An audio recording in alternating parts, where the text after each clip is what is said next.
Good evening. Have you ever had company over and you wish that there was a board game that you could play that would be a lot of fun and promote social interaction so you can get to know your new company? Or maybe you have family game night and there's just no good games to play. Well, I have a solution for you. The Settlers of Catan is an amazing board game. Now you might ask, Dan, what do you know about good board games? Well, here's the thing. I don't like any board games. In fact, I find board games to be the thing that I have to do to make my wife happy every once in a while. But I don't like it. Well, I love the Settlers of Catan. It's a board game that is actually fun. And if I was you, I'd want to take advice from the person that doesn't really like any other games, but found one game that is worthy of love. So, you might still be a little bit skeptical on that. Well, the truth is, critics agree with me. In fact, according to the official Catan website, over 20 million people around the globe play and love this game regularly. The Settlers of Catan is a board game that is superior to other board games because it provides the ultimate combination of luck, strategy, and negotiation while giving you the opportunity to get to know your company, to socially interact.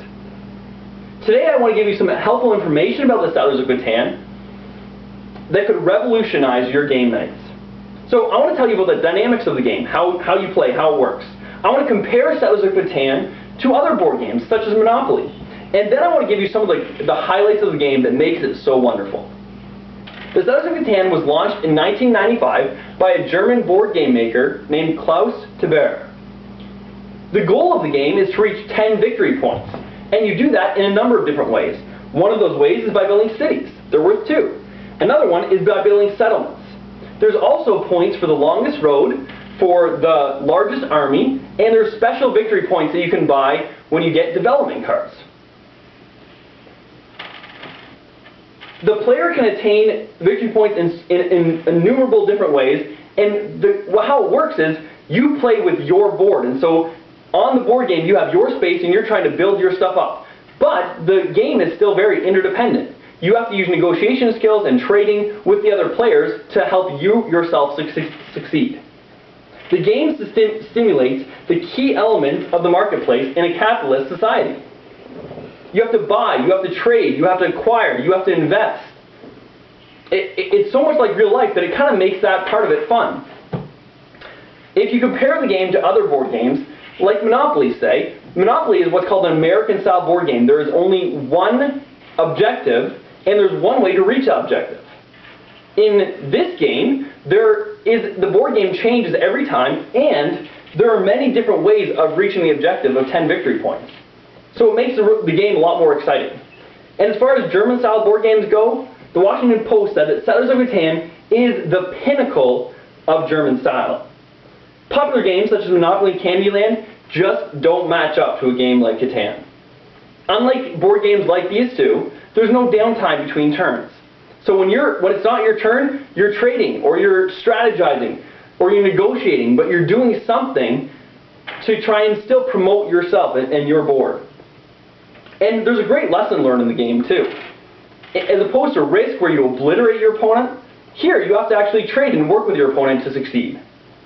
Wired magazine contained an article about Settlers, and it was entitled Monopoly Killer. The perfect German board game redefined genre. I think that says a lot when you compare the most used game of all time, Monopoly, versus Catan, and Catan is much better. The highlights of the game include luck and strategy. Game rules can be learned quickly, however the game is complex enough that you can play many times and still enjoy it. It never gets boring. The game always changes. It's an entertaining game that promotes social interaction, so much so that the Wall Street Journal wrote an article about how in Silicon Valley, employers are using this game, having settlers shindigs, to get to know their employees. It's a very social game, and it's critically acclaimed.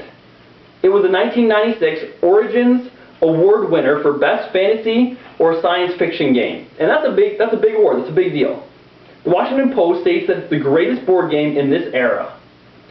And Wired magazine reports that critics call it a masterpiece. So now that we've covered how wonderful the game is, here's how to buy it. Go to eBay.com, go to Amazon.com, or you can buy it at Target or Chapters Bookstore. Once you have the game, invite your friends over and enjoy. After playing the game, I know you will agree with me that the dynamics of this game are far better. And when you compare it with other popular board games, Settlers of Catan is head and shoulders above the rest. The game is an exciting venture of trade where fortunes are created largely based on strategy, but also on chance. So the bottom line is this. The Settlers of Catan is a great game. Let me echo the words of the Washington Post. Try Settlers of Catan. It's more fulfilling and it's more fun. Thank you. 5:38.